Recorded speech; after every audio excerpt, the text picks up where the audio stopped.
Hello hello, जैसा कि आप लोगों ने पिछले वीडियो में देखा मेरा डे 1 इन ऋषिकेश। अब ये था डे 2। हमने स्कूटी रेंट किया, बट उससे पहले सुबह सुबह हमने स्विमिंग भी करी। उसकी क्लिप्स मैंने ली थी, बट मुझे मिल नहीं रही थी अब, इसलिए मैं डाल नहीं पाया। नेक्स्ट टाइम मुझे मिलेगा तो मैं डाल दूँगी। फिर हमने स्कूटी रेंट किया। स्कूटी रेंट हमें 500 रुपीज़ में मिल जाता है। उससे आप कहीं भी घूमो, पूरा 20-30 किलोमीटर 40 किलोमीटर पूरे दिन के लिए ले लो। ये है राम झूला का क्लिप। एक्चुअली हम ना लक्ष्मण झूला पहले गए थे, but that was closed due to safety reasons.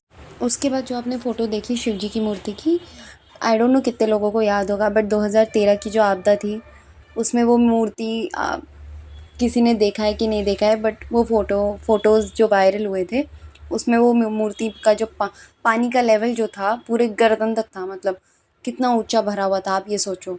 अभी जहाँ से मैं क्लिक कर रही हूँ और फिर वो मूर्ति के गर्दन तक पानी भरा हुआ है। सोचने वाली बात है। और अब उसके बाद तो हमने ज़्यादा कुछ किया नहीं था, मतलब उतना ही घूमे। उसके बाद खाना पीना खाया, फिर थोड़ी देर रूम पे रेस्ट करने चले गए। फिर शाम को निकले, स्कूटी वापस करी और फिर हम थोड़ा शॉपिंग वॉपिंग में चले गए, मतलब मार्केट घूम रहे थे हम ऋषिकेश। अब मैं आपको बता दूँ, जब आप भी स्कूटी रेंट करने जाओगे ना, तो आपका तो 500 तो फ़ीस लगेगा ही लगेगा। वो तो उसके ऊपर से आपको 1500 एक सिक्योरिटी चार्ज भी देना पड़ेगा। आई डोंट नो अलग अलग जगह का मे भी अलग अलग सिस्टम हो, बट वहाँ पे तो 1500 हमने दिया था। 2 स्कूटी हमने ली थी, एक मैंने ली थी और एक वो कपल ने ली थी।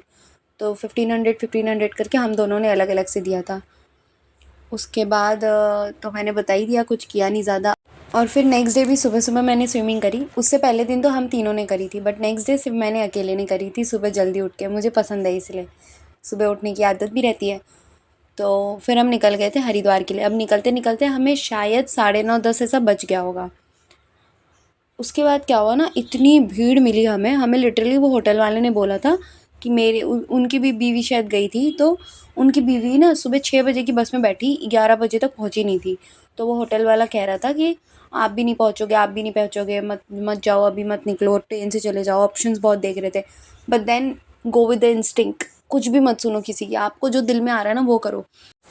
जैसा कि ट्रेन 1 बजे की थी, अगर हम उस ट्रेन के लिए रुकते ना, तो हमें ना बहुत ज़्यादा देर हो जाती। फिर तो हम हरिद्वार भी नहीं देख पाते, ऐसा हो जाता। क्योंकि हम 11:30 बजे तक पहुंच चुके थे। अगर हम 1 बजे तक ऋषिकेश में ही रह जाते तो हमें और 2 घंटे लग जाते हरिद्वार पहुंचने में। तो सोचो कितना लेट हो जाता। इसीलिए जस्ट आप अपने ही सुन के अपने हिसाब से करो। लोग बोलेंगे उनकी सुन लो, बट सुनो सबकी, करो अपने मन की। वही कहावत है ना, एक वही बात रहती है। और बाकी की बातें हम करेंगे कल। Bye bye.